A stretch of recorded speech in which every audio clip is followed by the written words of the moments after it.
കേരള തനിമ എന്ന് പറഞ്ഞാൽ ഭാരത തനിമയാണ്. ഭാരതത്തിൻ്റെ തനിമയിൽ നിന്ന് ഭിന്നമല്ല കേരളത്തിൻ്റെ ഒന്നും. ആണെന്ന് പലരും നമ്മളെ പഠിപ്പിച്ചിട്ടുണ്ട്. കേരളം ഒന്ന് വേറെ തന്നെയാണ്. അല്ല, കേരളത്തിൽ ഒരു വേറിട്ട ശൈലിയും ഇല്ല. അതുകൊണ്ടാണ് നേരത്തെ പറഞ്ഞേ, കേരള മധ്യത്തിലൂടെ ഒഴുകുന്ന പുഴ കേരളപ്പുഴയല്ല, പാലക്കാട് പുഴയല്ല, അത് ഭാരതപ്പുഴയാണ്. കേരളത്തിൻ്റെ ഭാഷാപിതാവ് ഭാരതീ പദാവലി തോന്നേണം കാലേ കാലേ എന്ന് പറഞ്ഞത് നേരത്തെ ഉദ്ധരിച്ചു.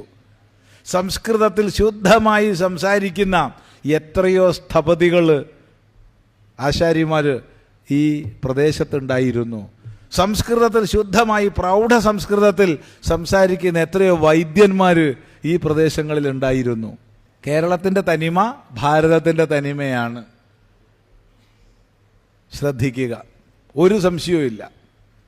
അതിനെ വളച്ചൊടിക്കാൻ ശ്രമിക്കുന്നവരുടെ പരിശ്രമം വ്യർത്ഥം തന്നെയാണ്. നമ്മളെ നൃത്തം നോക്കുക, നമ്മുടെ സംഗീതം നോക്കുക, നമ്മുടെ ക്ഷേത്ര കലകൾ നോക്കുക, നമ്മുടെ പാരമ്പര്യം നോക്കുക, നമ്മുടെ ഭാഷ നോക്കുക. മലയാളത്തിലെ 80% ശബ്ദങ്ങൾ സംസ്കൃത ശബ്ദങ്ങളാണ്. ഓർമ്മിച്ചാൽ നല്ലത്.